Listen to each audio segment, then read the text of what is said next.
Hey gang, this is Maria from hockeytrainingpro.com, and I specialize in off-ice hockey training, which basically means I help hockey players win more games with fewer injuries, even if they don't have the genetic gifts or the natural ability of their competitors. And as you know, my goal is to help 10,000 hockey players do just that. Today's Q&A, I had a question from a young hockey player who wanted me to show perfect squat mechanics. They emailed me originally to say, well, when I do squat jumps, I feel sharp pain in my back. Well, you should never be feeling sharp pain in your back with any exercise. So the number one thing to do is to get that assessed by a qualified physiotherapist who can help troubleshoot why you're getting that pain. So my response was, well, make sure that you're using perfect squatting mechanics, because if he's landing funny or doing weird things, that could give him discomfort. So then the follow-up email was, hey, can you just show me perfect squat mechanics, because I'm not sure, and even when I squat in the gym, I feel back pain.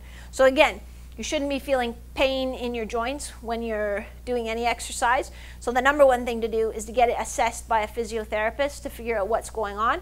But let me just go over proper squatting mechanics just as an FYI.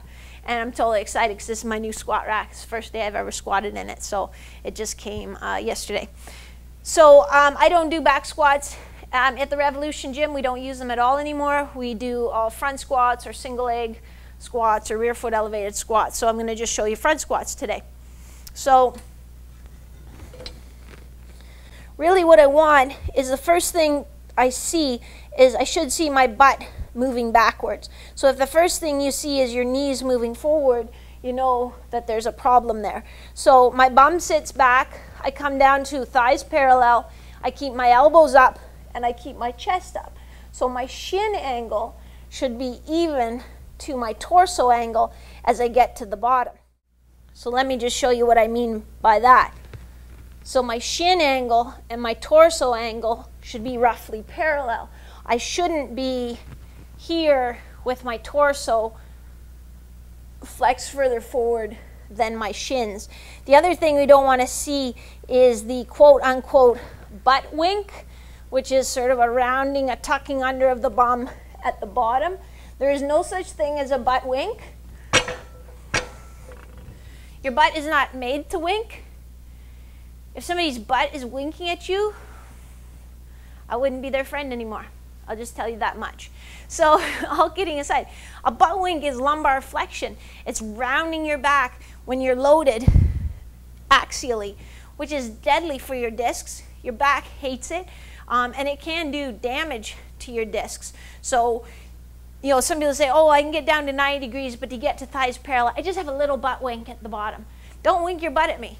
Okay? So don't flex your lumbar spine. Don't wink your butt. Just because you call it a cute name doesn't mean it's okay. So your low back should be neutral. So that means flat or a slight arch. If it's rounded at all, then you don't have the mobility to go that low. So you have two options. Doesn't mean you can't squat.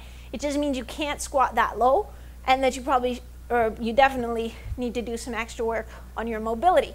So I hope that helps you get a good sense of squat mechanics and what they should look at. If you want to learn a little bit more about this, just read below in the little description box. It'll give you a bit more information. But otherwise, this is Maria from hockeytrainingpro.com. I'll see you soon.